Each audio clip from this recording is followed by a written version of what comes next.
In this video, we shall learn about hand washing. In any health facility, sepsis is the most important cause of neonatal death. The first and the foremost step in prevention of infections is hand washing. Hand washing should be done for at least 2 minutes before entering the unit and for 20 seconds before and after touching any patient. And remember that hand washing is also to be done before and after touching any unsterile surface and fomites. According to the WHO recommendation, hand hygiene with soap and water should be done for 40 to 60 seconds and hand hygiene with alcohol-based formulation should be done for 20 to 30 seconds. We shall now see the 5 moments in which hand washing is indicated. They are before touching a patient, before any aseptic procedure, after body fluid exposure risk, after touching a patient, and last but not the least, after touching patient's surrounding. Hand washing is important before recording any patient parameter, doing chest auscultation, abdominal palpation, or even changing the position of an infant. It is also important before suctioning, any invasive procedure, administering injection, orogastric tube insertion, opening any vascular access system, and preparation of medication. Hand washing is also important after exposure to body fluids.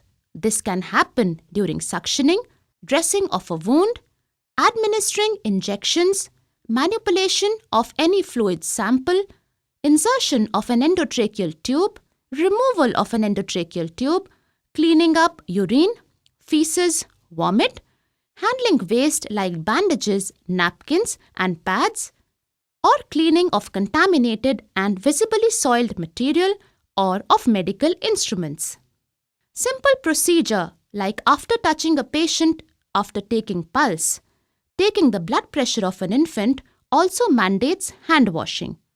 After touching any bed linen or monitoring, that is, anything in the patient's surrounding, hand washing also becomes important.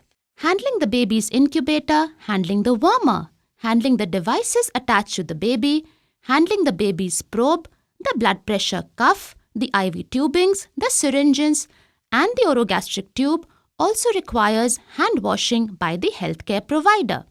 Each unit should have adequate facilities for hand washing. They include a continuous running water supply and an elbow-operated tap with a soap. Remember, we should use elbow-operated taps for hand washing.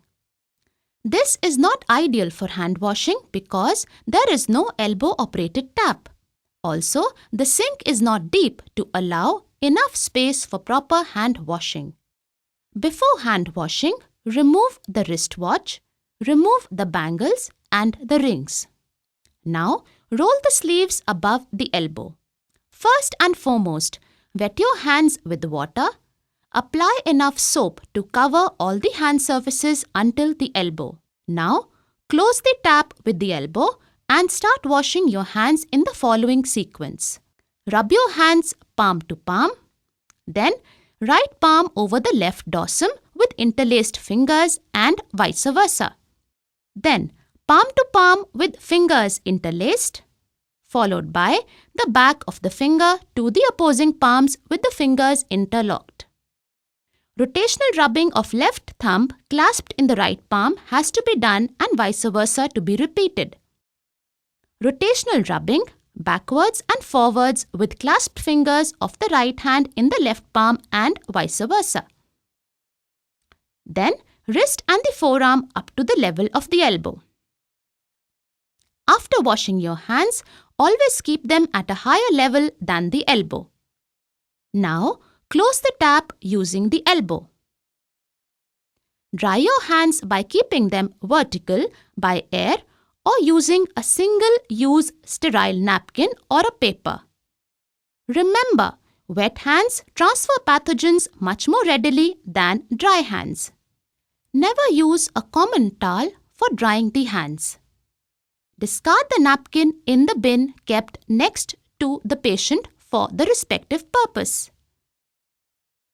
Alcohol-based hand rubs can also be used to reduce bacterial colony counts on the hands of healthcare providers so that hospital-acquired infections can be prevented. Alcohol-based hand rubs can be used after drying the hands following hand washing and before and after every routine patient contact. We shall now see the technique of applying alcohol-based hand rub. Apply 2 or 3 press of the product to the palm of one hand. That is, it will be 2 or 3 press on a 500 ml sterilium bottle, which pours out 3 to 5 ml of the sterilium. Rub both the hands together, cover all the surfaces of the hands and the fingers as previously explained in the steps of hand washing. Remember, you need to wait till your hands are completely dry. Do not touch the baby with wet hands. Once dry, your hands are completely safe. Alcohol-based hand rubs are not effective on the hands that are visibly dirty or contaminated with organic materials.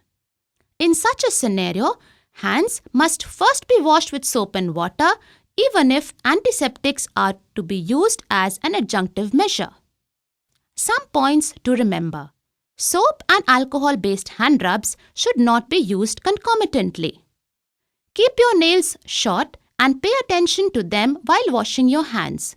Most microbes on the hands come from beneath the fingernails. Do not wear artificial nails or nail polish. Remember, removing the entire jewelry, which includes the ring, the watches and the bracelets before entering the newborn care unit. Thank you.